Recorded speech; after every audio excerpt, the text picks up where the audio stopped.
Quit doing that. You're always in trouble. Today on the Manspace.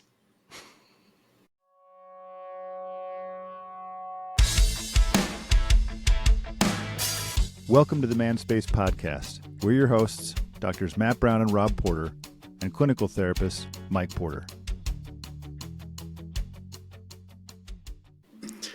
Welcome, spacemen. Am I in trouble, Rob, for stealing the intro? Did I tell you that in the episode when you weren't here, Mike's like, he asked me after, he's like, man, you just always do that. It's like, well, I just figured no one else ever wanted to do it, so I just do them all. Nobody the time. does. That's why we just wait for you. Rob's like, oh, microphone. Everyone wants to hear my voice.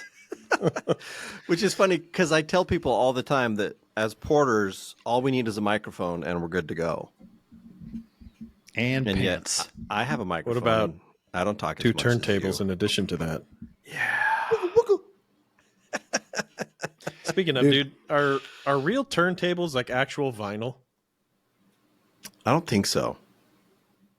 Like, not anymore. Do you mean yeah, like but even back then, the actual records? What vinyl existed that just had like a sweet drum track? You know what I mean? Like that's all they're mixing is like a fat drum track. But I'm like, you gonna mix some like old Beatles album? Like, that wouldn't quite sound the same. And someone would be really mad at you for scratching that vinyl too. That vinyl. Yeah, now I think it's just like a. It just. No, I thought. I don't know. Maybe I've only seen animated ones. I thought it really just was looks back like then. No, I don't. Like I think. actual, I mean, they were how else would scratching- they have started it? Right. Yeah, they were Right, scratching. at one point, it records. had to have just been records. Yeah, they but I figured wonder out what they I wonder scratched what they were backwards. sampling on, like the vinyls of the time. You know what I mean? Interesting. When did turntables start? Like, can you Today, think of anything on the from the Manspace. 70s that would have been good to like rip back a quarter of the segment of the record? Like, probably wouldn't have sounded that cool, right?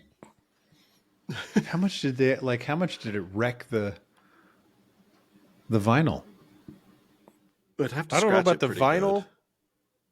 Well, like the little guy. What do you call it? The needle? The needle. needle? Have you, like, I looked real close at it. I'm like, oh man, that is like almost microscopic. Yeah. Yeah, and fragile too. So yeah, I don't know. I'm gonna go down a YouTube wormhole on turntables later. On turntables and scratching. Two turntables and a microphone. Where it's at. Nice appropriate pause.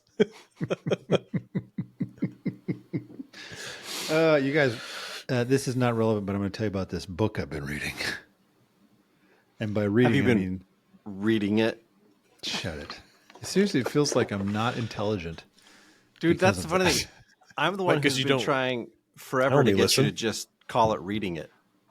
Nobody I know. cares. I know nobody cares. Dude, I seriously love, for those people who aren't watching on YouTube, I have projected Matt and Mike up onto my TV. My earbuds are going to go out again, dang it. But I projected you guys up on my TV, so it looks like I'm not even paying attention to you guys. I'm just staring off. But this book I'm reading called Say Nothing. How much do you guys know about the Troubles in Ireland? Currently, or back in like the IRA time? Well, that's the Troubles. Same set is of troubles, referred to, isn't it? It's like their quote unquote war, a period of time between like the 60s to 1998 was called the Troubles. It had to do with Northern Ireland and England occupation and overlording, and then it mixed in with like The it became a Protestant and the fight between Catholics. Catholics and Protestants, which I was like, oh yeah, I don't know, I didn't realize it was so bad. Like basically, if you were an Irish republic, it was like Catholic, everything else was Protestant. Yeah. And it's fascinating to listen to this book because it's just a history book, and it basically makes you feel this kind of sympathy for the IRA, like, oh, they were just trying to fight to get their stuff back, and like, even though it was like, whoa, you guys did some real dodgy stuff. They talk about disappearing people, which was like, it's worse because that way you never can grieve your loved one. So they only disappeared 16 people, but isn't that so? Like I've heard Bono talk about it from U2. No, Bono. And it's why he basically said, he goes, you can look at my history in Ireland. He says, and that's why I have issues with organized religion. Because in his experience, religion is Catholics and Protestants killing each other. Yeah. Like that's just what they do. Dude, it was intense. Didn't they have a song called Mothers of the Disappeared? That's about U2 or just somebody? About? No, U2. U2 did, yeah. They have a song called Mothers of the Disappeared, and I thought that's what it was about. I thought it was about... You're assuming that, A, when I listened to U2, that I had the wherewithal to understand what that meant, or B, that I still listened to U2 and thought, I should go back and listen to what they were saying. Although I have thought many times about their song Sunday, Bloody Sunday, because they reference Bloody Sunday so often. Mm-hmm. Mm-hmm. It's just a fascinating, like, that these people existed for decades, some of them, in this kind of culture of fear. Yeah. Like, you don't know who's going to come get you at any point. Like, who's going to turn. Like in Belfast, they're saying that some estimates were as much as 1 in 2 people were double agents, essentially working. You know, I'm in the Both IRA, sides. but I also work for the. Yeah, so it's just like and if they found out, they'd kill you. You know, like the whole thing was like, what? It's fascinating, and there's hunger strikes and all sorts of stuff. And I remember thinking specifically, I've never lived in that culture of fear. But you see what I'm doing? I'm tying this all into building us right into the topic. Have I lived in a culture of fear inside my own home?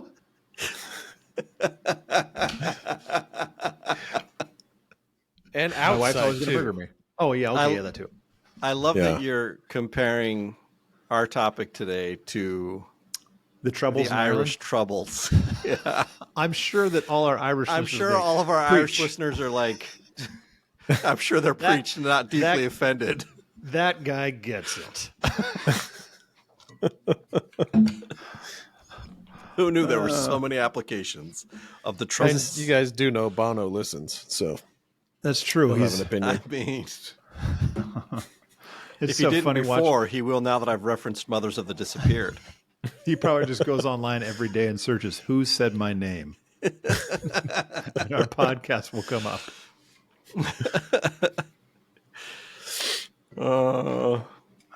So where do we begin with this topic? Right here. You guys are, it's so with funny a to watch question. yourself. With a question. I say you're on the TV too, aren't you, Rob?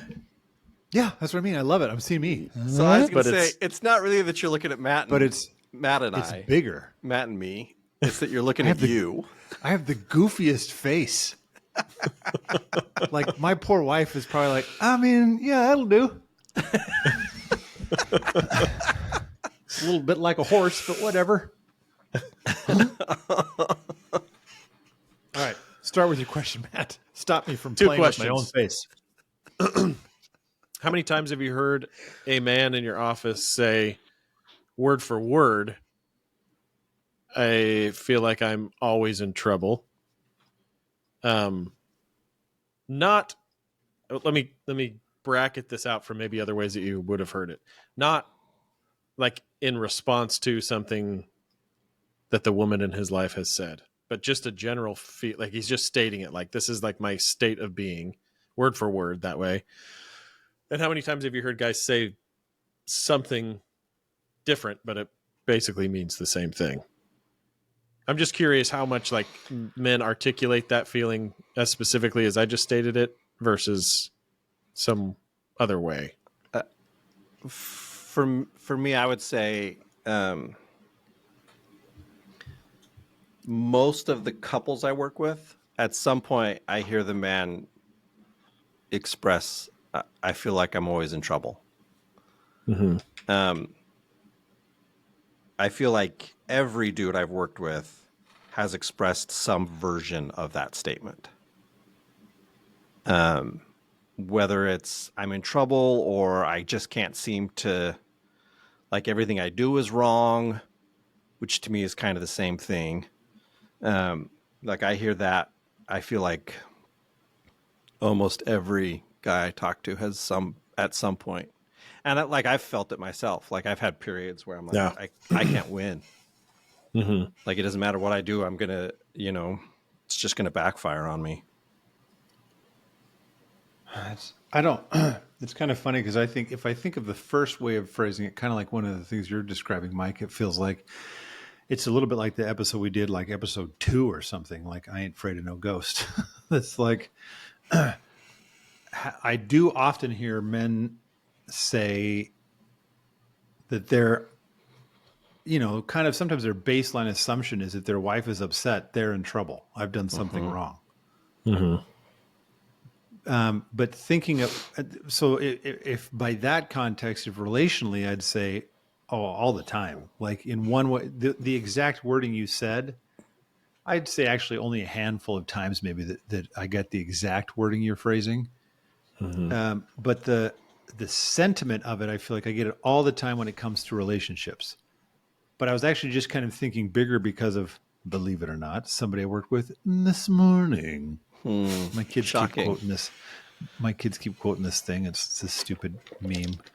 No one who listens to our show will know it, but it's this guy going, "The government is bees." Every time. Is when I bees? said, yeah, he's going crazy. But so when I said this morning, I feel like the government is bees. Anyway, so the other way of looking at it this morning, talking with somebody of like thinking through the experience that men have had, and maybe even my own experiences. I don't know if I've phrased it that way before of like, I'm in trouble. But it's like when I can feel myself maybe this is different than what you're saying. But outside my own relationship, feeling like I need to do this thing correctly or essentially I'm in trouble, or like someone's going to be upset, or I've disappointed somebody, or somebody's going to tell me I did it wrong. I have felt that, and I've had a lot of clients who feel like they kind of live in a state of feeling like they're in trouble or they're going to be, because there is a correct way to do something and they're trying to figure it out, but they haven't figured it out. So they're just waiting to get in trouble for it. And I don't know if that's what you mean, but that's what came to my head when you're phrasing it, not relationally speaking. Yeah, just generally. Yeah, like, because, and I think for me, if I really kind of dig down into how much have I felt that, there are certain aspects of my life where I think I have bought into, we could say even like the American dream stereotype of like, you work hard, you advance, you progress, you make this much money, you do this. And when I'm not doing those things, it feels like it could either feel like A, I'm falling behind, or B, I'm doing it wrong, which means C, I'm in trouble. Like something bad is going to happen because I'm not doing this thing I was supposed to be doing. And maybe that's different because I'm branching too far into like a generic anxiety. But it does feel specific that way. Like I'm doing something wrong and some overarching authority figure is going to be mad at me and I'm in trouble. Yeah. Well, but so that's the funny thing, like going back relationally, I think you could ask the question, right, but how many husbands in one way or another see their wife as the authority figure in the couple? Not me. I'm a man. This show's for men. You take your junk somewhere else, Mike. You take your reward, Lemon. Oh, is that awkward pause? I was just like, I said everything I had to say about that. Yeah. No, when you were saying Rob branching out, let's branch. Teaser. Probably a really big teaser because I probably won't come through on this anytime soon. Just like I came through on exactly 2 man nuggets. Appropriate number for man nuggets. Well, that's coming through more than we did. Yeah, Mike and I didn't do any. But I have a dream that I will, I guess, probably as like an additional episode, ideally regularly, weekly. I really want to start a series that is like, join me on Matt's anxiety and stress journey. And I want to like walk through all this stuff and like try a lot read a lot, try a lot of the things that we recommend to clients that I've tried at different times also, but like give kind of like a personal narrative of, okay, this is what this has been like for me. So I'm going to try this out this week and follow along and try it out with me and comment. And, cause I think you're right that if probably one of the better assessments for male anxiety would be just that question. Do you always feel like you're in trouble? Right. Because I feel that all the time. And I think it's more like what you're saying. It's not like I feel like, oh, I've done something wrong and someone's going to catch me. It's like I feel like I am behind. I'm failing somewhere. Someone's going to be disappointed. Someone's going to ask me for something that I can't provide. Somebody's going to wonder why I haven't done X or whatever, right? And no matter how much I have tried to scale my life back at times, it always ends up getting to a place where there's enough on my plate that I will drop a lot of it. And then it's like massive anxiety. I say massive meaning like if I really let myself feel it and like lean into it, it would be a lot. But I think I stuff it down and then just like really crave silence and solitude as a result. Because that's like the only place, or like nighttime, right? When it's like, okay, no one's going to ask for anything. I'm not letting anybody down. I'm not, or I'm sick, right? So, and everybody knows I'm sick or something, so I think there's a whole lot tied up in that, but I've heard, rather than go down that whole journey, I guess, like I've heard a lot of guys say that very thing, and it's not, they will say, it's not that, my wife is on me all the time either, right? When she does get on me, I react like, in a panicked way, but like, that's not why I feel this way. If I go back in my life, and this is an interesting thing to consider, right? Like, especially maybe nowadays for boys, who were the adults around you growing up, and potentially adults who don't understand what it's like to be a boy, right? So think of all the teachers you had in elementary school. How many of them were female, right? How many times did you get told in subtle ways, knock it off, right? And or how much was like disappointment and shame or guilt or whatever kind of used to send just a lot of like small messages that like something about you isn't right. And so I think that's one source of it for some guys. It can also be like lack of discipline. So I've committed to a lot of things and I can't carry them all out. And then, I start to kind of like retreat further and further. And so I will have to say I didn't do that. But the only thing I know to say is either I'm working on it or I will get it done, or instead of like, yeah, I can't do that. Right.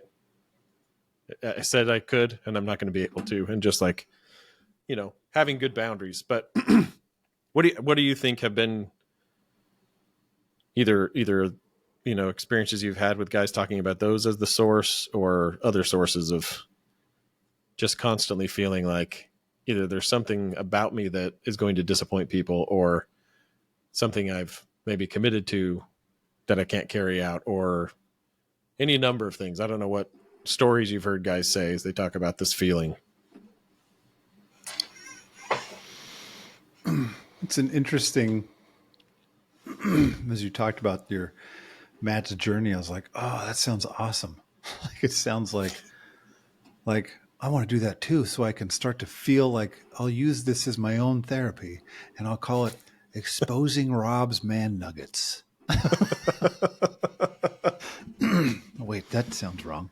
So, but I think I've said previously to both you guys, like, I have this thing that I've phrased differently, but now that you're phrasing it this way, this like, men and being like, feeling like they're in trouble, feeling like, oh, maybe it's not just me. Like I have this thing with authority figures. And I think, Mike, you're right. A lot of men, it's not so, it is that we will make, often in our relationships, I will say to clients, like, men aren't socialized to be always be very relationally aware or dynamic. And so we go into this thing where we're committing our lives to this relational dynamic where it's like, I don't actually know what I'm doing here. No one told me how to do this. And like, it's not like women were really educated, but they are socialized differently to relate to each other differently. And so in some ways, I think it feels to men like they know better what they're doing. So I'll just default to her. But I think I do this. And actually, if you think of a lot of the organizations or the dynamics that men exist in their lives, there's usually some type of hierarchy in some way. Like there's somebody in charge, whether it's like it's your work, it's you have a boss or a supervisor, or you have maybe it's your church and you have a pastor or a leader or something. That's like there's usually somebody who's in charge, and sometimes it's you and sometimes it's not. But even then, it's like, how often are you the one who's 100% in charge? Like in my office, technically, I'm 100% in charge, but I can even make all of my clients my authority figure. Like I'm afraid I'm going to upset them, and just like I feel like I'm in trouble. And I've worried sometimes that my clients will all sue me all at once. Like, so it's not even just like I'll disappoint them. It's like I will literally be in trouble. Mm-hmm. And I don't know, Matt, I don't know if you were asking the source. I think it sounds like you were saying that, but I was like, I don't know this. I just know, like when you're describing that, I think I did learn, I feel like growing up, don't disappoint your superior, whoever that is. Yeah. And not malintentioned or anything like that. Like they weren't thinking I will, but feeling like that is the worst thing I could do. And so I will get stuck in my head realizing, I mean, I've had moments where I'm making somebody my authority figure that's like 10 years younger than me and 10 years behind me in school. And I'm like, well, you probably know more than me. It's like, I'm so used to like, you're my authority figure. I hope I'm not in trouble. Yeah. That it's kind of interesting when you're saying how do men talk about this? I think what's interesting actually is often they don't. When I say I felt like this and this, like, oh yeah, it's that. That's what I feel. I don't always get the men telling me this is what I felt. I have to share, this is what I've felt.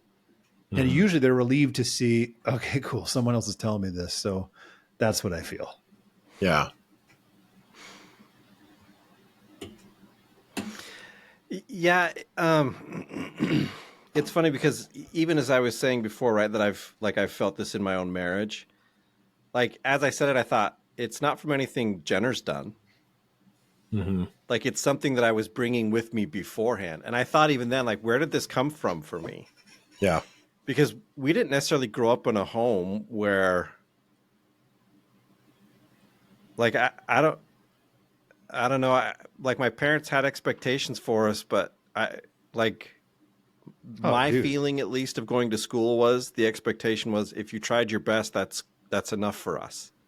Yeah, but go ahead. I was going to say, my parents are freaking amazing. I'll say, Mike, our parents are amazing, but I definitely can trace back places where not malintentioned again, but places where I could say I knew what the expectation was and that I was supposed to meet it. And if I didn't, it's even happened before talking with other siblings or even just on a recent phone call with Dad where he wanted to call to talk to me about something. I was like, okay, kind of like somehow I'm going to be in trouble on this phone call.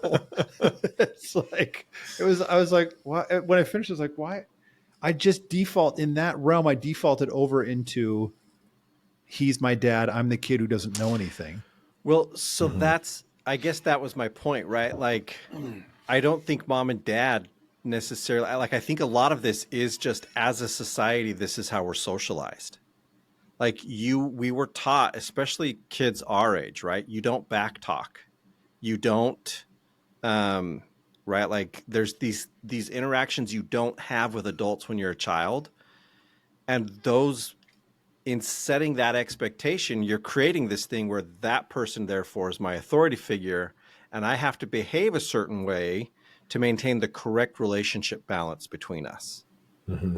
Because if I disrupt it, I'm going to get in trouble. And I think, like you're saying too, like I think those types of messages probably are more helpful than not when they're coming from people that actually care about you, right? Yeah. Are there maybe better methods? Sure, but like I think there's probably more good that comes from that. I guess what I feel is like, yeah, all that is there. Because again, I'd say the same thing. Like none of this comes from my wife. My wife's Right. like the most easygoing person I think I've ever met, right? And so, And in fact, probably doesn't want it. yeah. Like does not want any part to be the authority figure. Yeah. And when I think about it almost feels like, I don't say this in like a shaming way to myself, but it feels childish. It feels like you haven't grown into your strength and kind of understood that. Like just a weird example, then this will come up on my journey, guys. Like I find myself like just in terms of like body language, like making myself less visible to do something that I need to do that I'm sure no one would have a problem with, like going to the bathroom or something like that. Because I'm avoiding the like the not even confrontation. I'm avoiding the conversation about like, hey, are you ready for me or whatever? Like I just, when I go out my door after a session to the bathroom, like without even thinking about it, I'm like I know I've got clients in the waiting room, right? And I know that if I told them, and I've told them before, like in session, hey, I really need to go to the bathroom. Do you mind if we pause, right? But it's like, I almost let peed me my pants just today. slide into the bathroom undetected, right? And I'm not like thinking I have to do this, but it's just automatic, right? Like I just kind of like, instead of just opening the door and saying like, hey, oftentimes I'll go out there and say, hey, come on in. I'm just going to use the bathroom, right? But there are times where I catch myself just kind of like slinking into the bathroom. I'm like, what am I doing? Like, and I think it comes down to maybe one of like the unfortunate side effects of not outgrowing that early childhood hierarchy, right? Is my needs they just matter less. Yeah. So if I have to put them like toe to toe with yours, I don't have any confidence that I won't find a balance, right? Or that I will find a balance. I feel fearful of like saying, hey, this is what I got to do. And I know you got to do this. So let's figure out how we're going to make both of these work. Instead, it's like, well, let me just like, either put mine away or. So when I say in trouble, it's like, it's interesting because I think another follow-up would be like, what set of rules live in your head that you're not even aware of, that you haven't like sought to edit or cast out or revamp in any way. And you can find these little rules that you're operating by all over the place. And it's like, what is that? Like, why is that a rule, right? Why is that a rule that lives in my head? And I don't think there's a ton of value. We all know this, right? I don't think there's a ton of value in like going back and saying like, who's the person that put that rule in your head? Or, like in a punitive way. It's helpful to go back to that moment and say, where did it start? Right. And recognize that, yeah, maybe that's exactly what you needed to do in that moment in your life, to get through that moment. Right. But if this rule kind of still exists for you, maybe it's time to update that in a way that we've talked about before, that isn't just like completely deconstructive and like burning bridges and like tearing your whole past apart, but just recognizing that now you're in a stronger place where you can start to maybe redefine what trouble is. Like, what would trouble actually be for you? What would be troubling to you, right? And maybe it starts with, it's really troubling for me to feel like someone's disappointed in me or I've let somebody down. Right. And, I'm thinking back to the episode we did on defense mechanisms here, but like, yeah, I think I can't even remember where I started with this whole thing, but back to whatever I said when I started this. Do you guys remember? Well, it's funny because I remember what I was thinking when you started. So maybe that can link us back, because I was thinking about, you were talking about like, making, your posture would shift and you go to the bathroom, slink into the bathroom feeling ashamed of yourself. And I was thinking, it's funny because if you asked, for me, it's like I can compartmentalize some of these things. So like generally speaking, in my office, people would always assume Rob's very confident, he knows what he's doing. Mm-hmm. And actually, in a lot of places, I can fake that really well. But in my office, I do feel very confident, like I know what I'm doing. This is like I do this all day, and I really did almost pee my pants this morning. Like I needed to go to the bathroom right before my 10 o'clock session, but they were both in use. So I was like, whatever, I don't have to go that bad. So apparently I did have to go that bad. By the end of about 10 minutes left in the session, I was like, this has got to end. And I thought, do I stop him now and go to the bathroom and then come back? Or do I just kind of push through? And I know I just push through. But thinking, would he think that's rude? Mm-hmm. Or would I just say, hey, look, I'm going to go to the bathroom, but we're going to come back and we'll just, go a little longer. So to let them know, like, hey, I've thought about this. Don't worry. Mm-hmm. I don't want them thinking like, did you not even think about me for a second, Rob? It's like, no, I did. And this is why I'm doing it this way. Or, when people are like, you started the session 2 minutes late, Rob. I'm like, that's true. But just so you know, every single session we go 6 minutes over. So technically you owe me money. But, but when it comes, I was thinking about this a lot since this service position I have at church, where it's like, since getting this position, it's like, like my confidence in myself has totally shaken. Like I feel like I don't know what I'm doing or what I'm saying. Like, and probably everyone can see that, because there's always been, I don't know what it is. It's like and not just confidence, but like I'm doing this wrong. I'm going to be in trouble.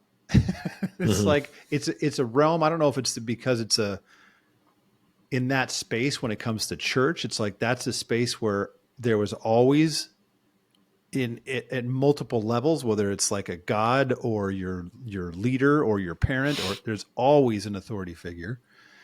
And many times in churches, we do tend to teach a Protestant type thinking, which is hellfire and damnation, which is do this correctly or you will be in trouble. Mm-hmm. There's scriptures that say the only thing we could get people to do what we needed them to do was to teach them that they're going to go to hell if they don't. And, that's a paraphrasing. And so there's like, oh, okay. So it's like, and I think you're right. It doesn't help me to go back and say, it's your fault. Like, what good does that do?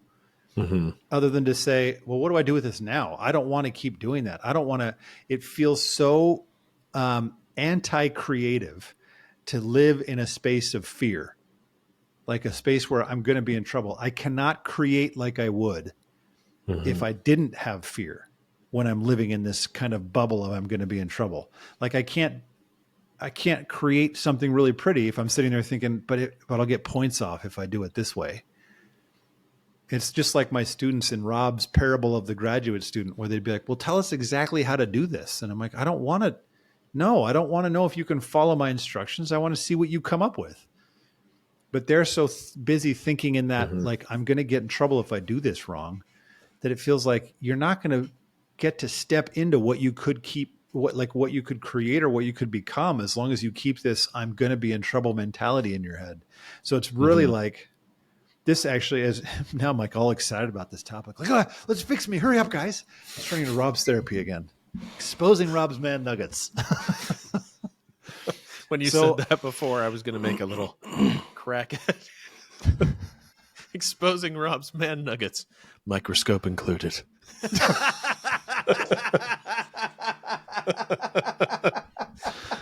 That felt personal. That was rad. I'm going to take that soundbite, and when I do some of these things, I'm going to make that my thing. So, Microscope but included. I think it's valuable, Matt, to because people ask me all the time. They think, well, let's go back and figure out where this all started from, and I'll say, okay, but then what? Like once we know where it came from, it's only valuable in knowing and understanding how that's affecting you now and what you're doing now, and how do you start to shift these things. Like how do you, like what you're describing, how do I say it's okay, both of our needs can be met, and actually I Yeah. might meet your needs better if I stand up and go to the bathroom really quick, because otherwise I'm going to be sitting here in this session thinking, hurry up and stop talking so I can go Stop to the talking bathroom. so I can be done. Yeah. Yeah. So it's better to just say, I'm not in trouble. Let's just talk about it.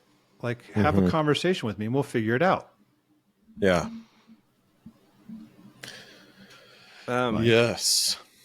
So like I do think there's benefit in kind of like trouble has a loose meaning here, right? Did you guys realize we talked about the troubles earlier too? This is just so amazing. Keep going, Mike. Just because like in the example of your, the parable of the grad students, I think, they wouldn't have actually gotten in trouble. And I don't think any of them thought they would have gotten in trouble. What they would have gotten, a B would have been that's trouble. just it. What they would have gotten was a grade lower than right? To them, A is what they had to have. And so understand that, like, we keep using the phrase in trouble, but really it's any time that the expectation you have for a situation is unmet. Yeah, you didn't meet the that's standard. That's what being in trouble is. Yeah. Yeah, that's what I was talking about earlier when I talked about when men, with the client I was talking about, that's like there is an expectation of what we should be achieving as men. And when we don't meet that, it's almost like we're in trouble. Now, it's not like they're like that logically, there's like, no, I'm not in trouble, but it's like, but that's bad. Yeah.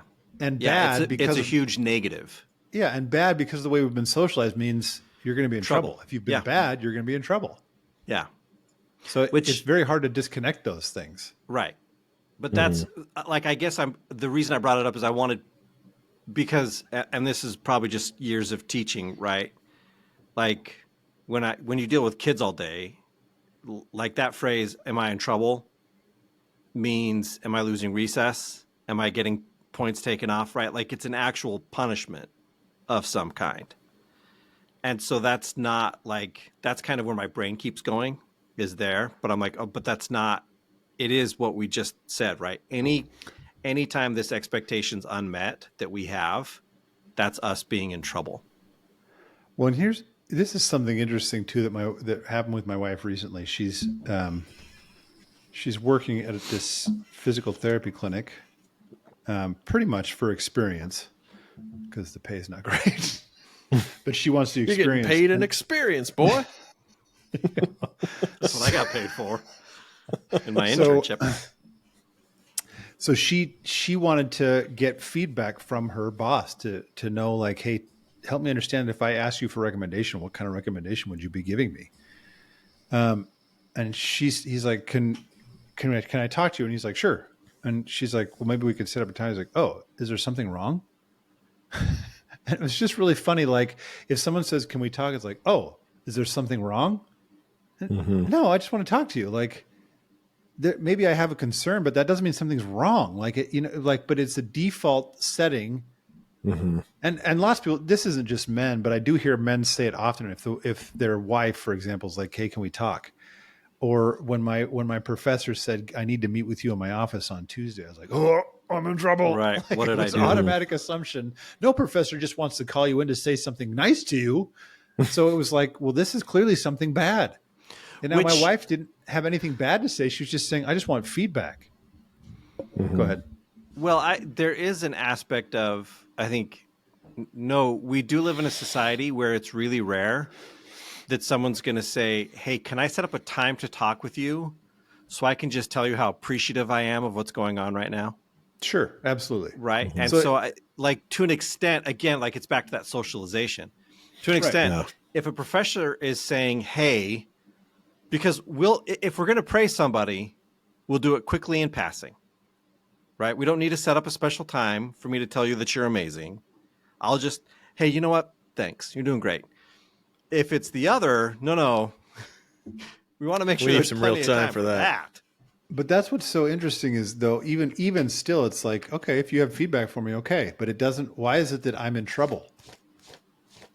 It's just such an interesting. How pervasive is this idea that I'm in trouble? Well, and I think it's kind of like we were saying, right? Like trouble. I think we have a really hard time distinguishing between what's right and wrong versus what might upset somebody. And I think even more so now today, because I think it, like we've talked about on other episodes, in an effort to give emotions like an adequate space at the table, I think in a lot of ways we've made a lot of like right and wrong decisions like hinge completely on emotions.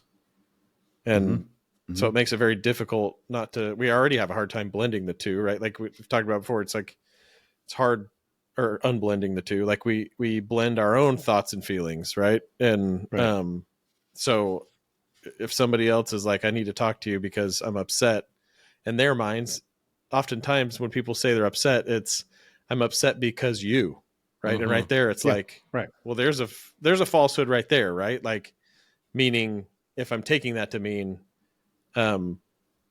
my sole purpose is to create nothing but positive experiences and which lead to positive feelings in you, then if I've done something opposite of that, then I am wrong, right? Like I have done something wrong, Right. if that's our social contract. But I think that's where like it's really helpful to have really explicit conversations in relationships and with the people that we talk to. Like, this is going to go well at times, and at other times I'm going to piss you off and disappoint you. So what are we going to do about that? You know, like, when that happens, what's our overarching commitment? Is it that we talk it through, that we stay in relationship with each other? What are the boundaries of like kind of deal breakers? Like if it goes this far, I'm out, sorry, you know, but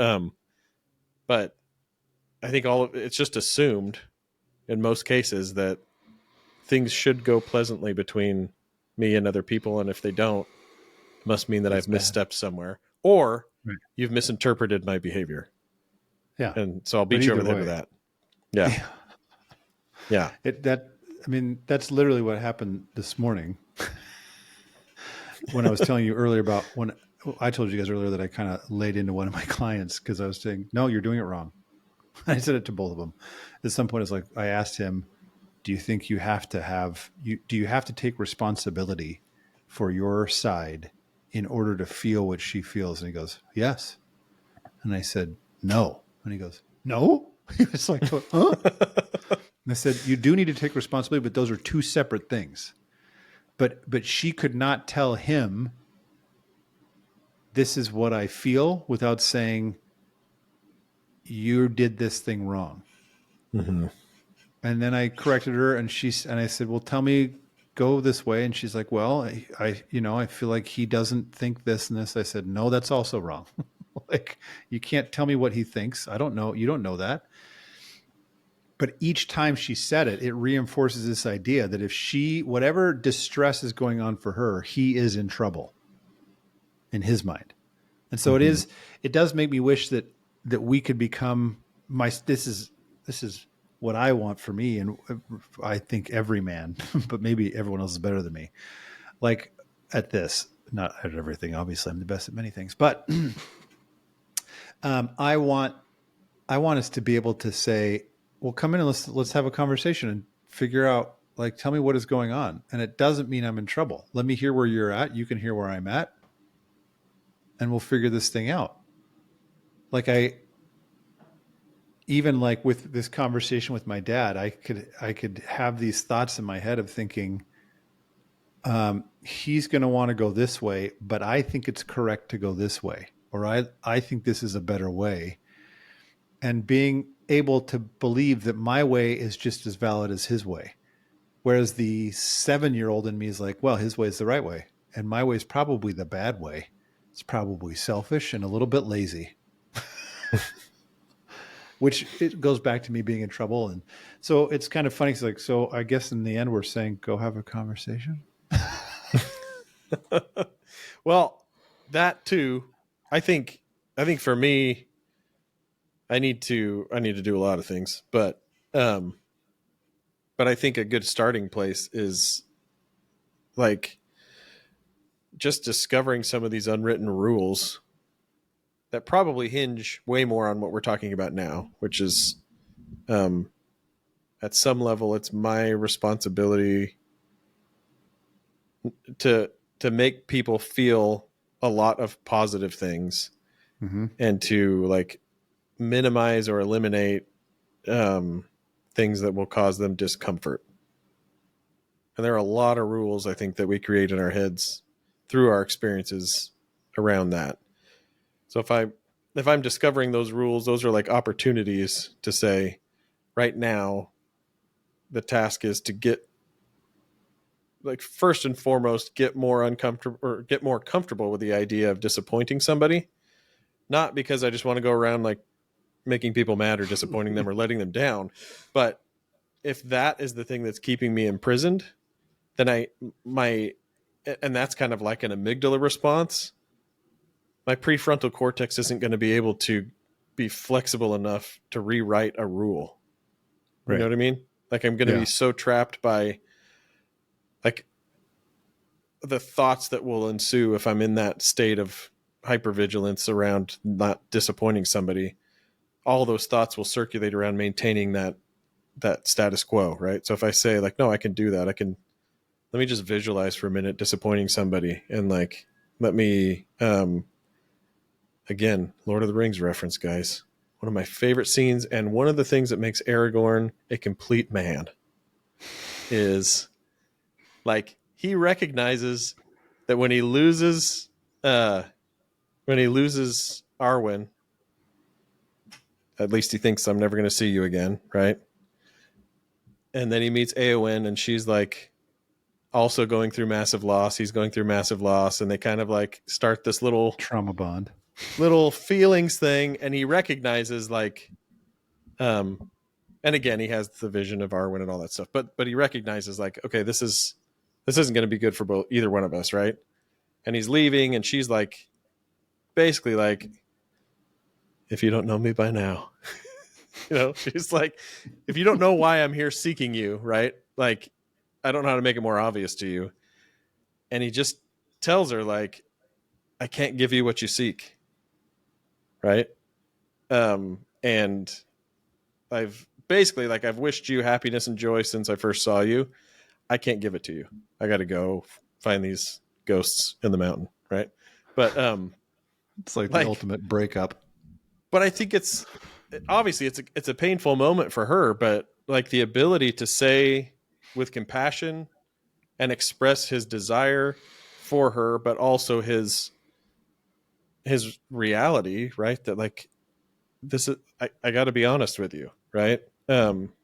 So like if I can face that more readily and feel less uncomfortable doing that, right, then it's easier to kind of get into some of these rules and say, okay, maybe that rule just keeps me in a position of reinforcing my fear of disappointing people. But I also have a value maybe that when I talk to somebody, like I want it to be a responsible, positive conversation, right? Like I'm not trying to guarantee that you'll feel good afterwards, that I'll feel good, but I want you to know that there's humanity in me when I'm communicating this to you. I'm not robotic. I'm not like disconnected and just, exacting. Like I can't give that to you. Go away. Right. Like, and just completely detached.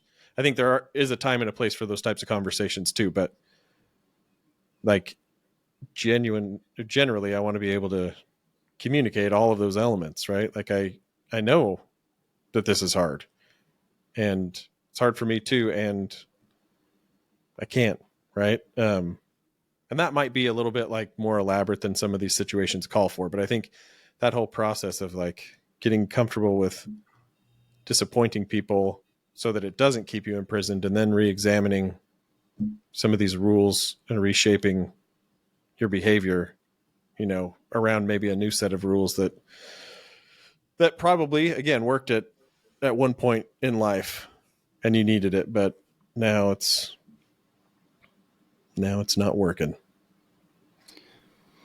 Well, Oh, go ahead, Mike. Well, I was going to say, like, my takeaway this week is actually not have a conversation.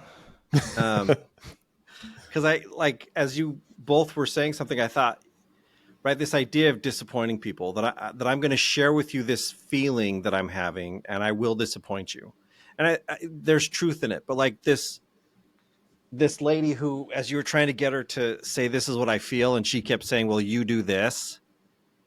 My thought was, right, she was trying to explain the feeling. Here's why I feel this thing. She was forgetting the part where she has to tell him what the feeling is, but she felt like I have to be able to justify this emotion I'm having, particularly when it's a negative emotion. We don't ever typically feel a need to justify the positive emotions, peace, right, joy, happiness. Like those ones we don't need justification for. But if we're having a negative emotion, we have to justify that. And so we get into this place where we start explaining to people, well, here's this thing you did that made me feel this. And I think, right, why don't we just get comfortable with the emotion we're having? Like, no, like generally these quote unquote negative emotions aren't comfortable. That's why we view them poorly. But it can be very difficult even just to admit to ourselves, yeah, this is what I'm feeling. Yeah, right now I'm feeling envious. No one wants to admit that, even to themselves. They don't want to admit they're jealous of somebody. They don't want to admit that they look at them and wish they had what they had. And so they're not even going to admit that to themselves. They're just going to sit there and have these negative feelings running through them, these negative thoughts running through them, and never own it. And so then when they have to talk about it, it's going to get messy because they're barely able to own themselves. Here's this emotion I'm having. It's not good or it's not bad. It's just like I'm seeing this and it's making me feel inadequate, or I'm seeing this and it's making me wish I had what they had. Okay. Learn to look at those and say, yeah, that is the emotion I'm having. Now, what am I going to do with it? But I think until we can get comfortable really looking good or bad and saying, yeah, this is where I'm at, this is what I'm feeling, it's going to make having any kind of conversation with anybody like that feeling that will disappoint them or that will get in trouble. Because if I'm feeling envious towards somebody, well, clearly I'm doing something wrong, because thou shalt not covet, right? Like, taught my whole life, you don't do that. That's wrong. Well, okay, then if I'm feeling this, clearly this is a wrong emotion. I'm wrong for having it. And so getting comfortable with that idea of like, no, it's not wrong for having it. I'm just having it. It's an experience I'm going through right now. And if I can understand that better, I can talk about it better. I can then go to someone and say, hey, here's how I was feeling.